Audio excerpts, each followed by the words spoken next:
All right, this is your brother Issachar coming at you with another lesson. First off, I want to give all praises to Yahweh, Bahasham, Yahweh Shai, Bahasham, Rachaa Quadash. Double honors to the apostles of the great millstone, which I learned this truth from. Honors to the elders and brothers out there pushing this word through the four corners of the earth within truth and sincerity. And shalom to the Akwath that's listening and learning. Today's video is going to be entitled, She Shall Pare Her Nails. And I got inspired to do this. I got inspired to do this lesson because this little TikTok video right here that a dude made. I don't know if he's in the truth. You know, he has a long hair and everything like that. But when you go to his TikTok page, he has the what they call those, the consonants. I forget. It's a lot if I'm getting the word wrong. But you know, he has the YHWH under his profile name and everything like that. So, you know, he's definitely somebody who probably knows the true name of the Most High. But like I said, I'm not sure if he's fully in the truth or not. You know, I really didn't look at a lot of his videos or anything yet. But to get to the point, as you can see right here, it says, when you have a boyfriend, but a famous rapper trying to fly you out and take you out to dinner, you know, this so-called lady right here, she is making a video and she just like, look, man, I got to do things for me. I got to do things for me. I got to look out for me first and everything like that. And the thing is, this is a thing that's actually happening in the world. It's actually a lot of videos of women talking about how, you know, when a famous rapper or a celebrity or anybody that has a lot of money, they'll find them on the internet or whatever, and then they'll tell them like, look, I'm gonna fly you out and you're gonna have the best vacation, and you know, I can give you this opportunity and I can take care of you, you know, so forth and so on. And these women would be like, oh, okay, well, I gotta take advantage of this opportunity. And then they'll go and tell their boyfriends or their men or whatever, and they'll be like, look, man, this just happened to me. Like, I could possibly come into a lot of money and everything like that. And then they'll probably tell them like, yeah, you know, this can actually be beneficial for us. You know, I can come back with the money. We can live in a better situation. You know, all I got to do is just go out there to see what's going on and everything like that.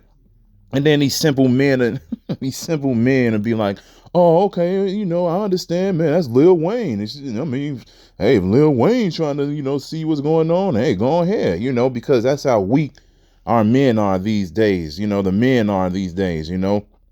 These dudes out here, man, are just simple. But at the end of the day, the dude who originally made this video, he bring out a few points and everything. So I'm going to let this video play. And I'm going to bring out like 2 scriptures. And then, you know, we're going to close it out. This is going to be something real quick. And then, you know, that's going to be it. So let's go ahead and play the video right quick.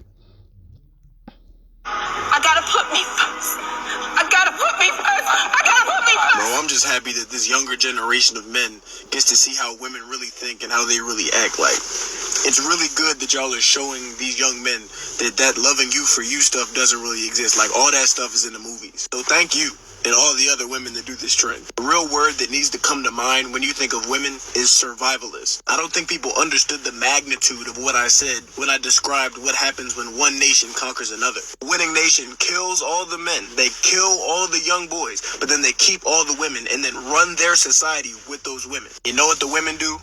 Nothing. They're perfectly fine coexisting and building families with this nation of people that just killed their own men. Like, women do whatever they need to do to survive. Protect themselves. They will say what they need to, do what they need to, lie on you if they need to, play the victim if they need to, switch up on whoever they need to. And in this case, it's not switching up to survive, but switching up because some guy has a better option financially. And money is all that people are taught to value about a man today. So I'm just happy y'all are snapping these young men out the matrix.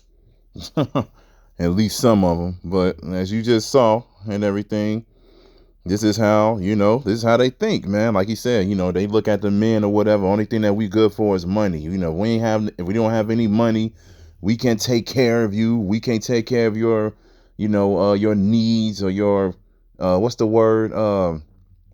I'm looking for, whatever the case, you know, whatever it is that you looking for, if we can't provide that for you, you know, they don't want anything to do with you. But as you saw in the video, or heard in the video, you heard them say, you know, when a nation comes down and take over that nation and they kill all the men and everything like that, it was like, you know, they keep the women.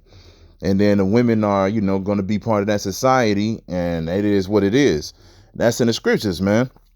That is definitely in the scriptures, and we always bring this out because let me go to it. We always bring this out because a lot of people out here, they don't believe that we're going to be dealing with the heathen women, but that's not the case, man. We're going to be dealing with those heathen women because you got to understand that we are getting ready to go to war because Yahushua is coming back with the angels, and then ultimately the 144,000 are going to help as well. They're going to become hunters, and then we're going to take down the whole world. Yahushua is going to take down the whole world.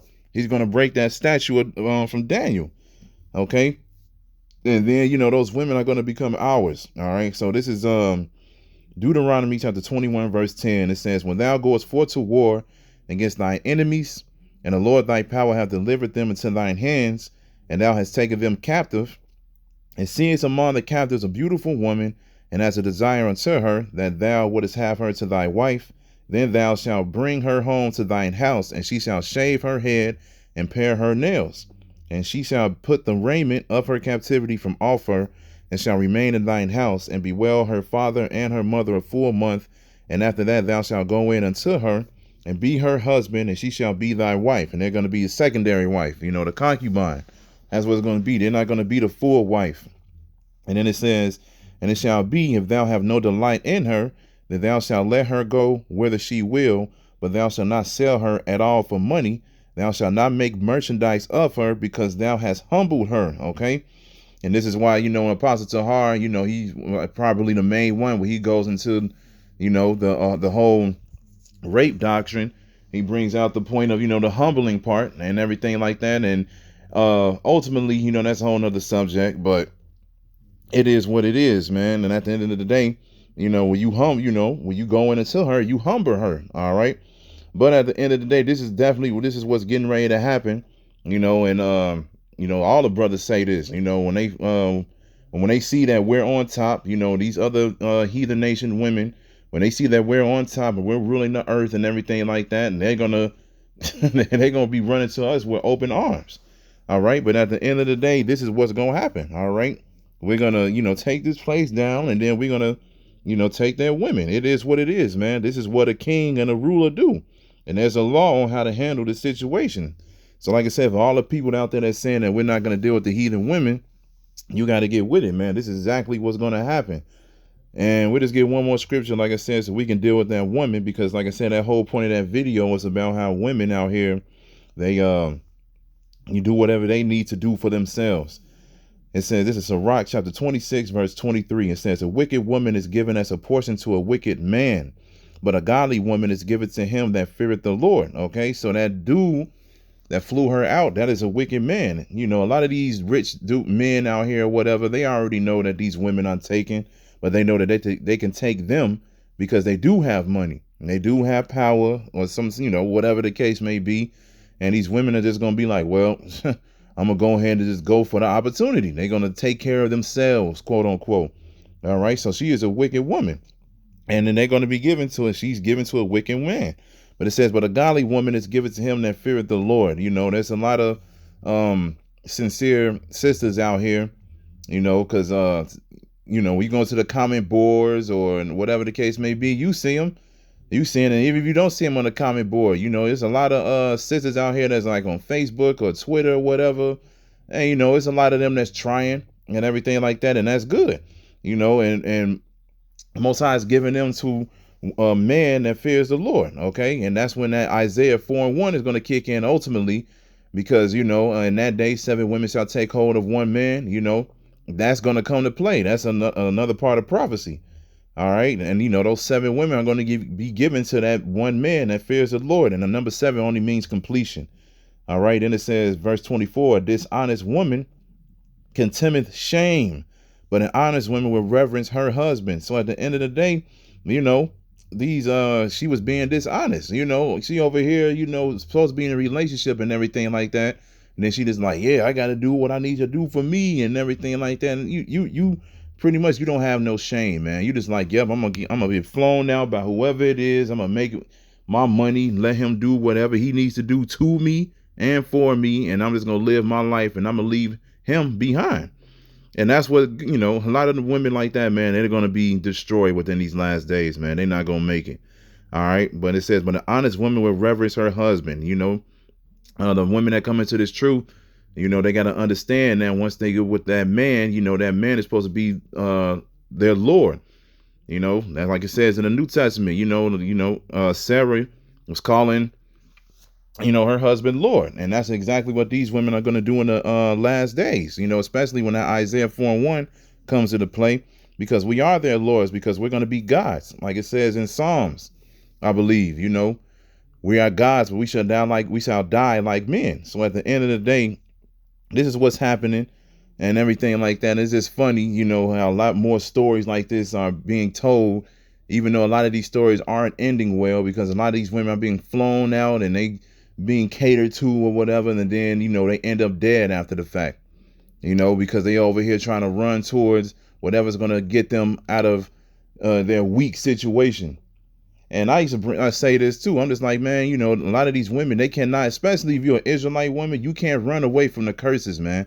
That's because you have your female body parts and everything like that, and you may have a beautiful face or whatever the case may be. The Most High still going to make sure that you're going through something, man. He's going to make sure that you either receive that judgment, or he's going to make sure that you live through these curses, man. You're not going to get away from the curses.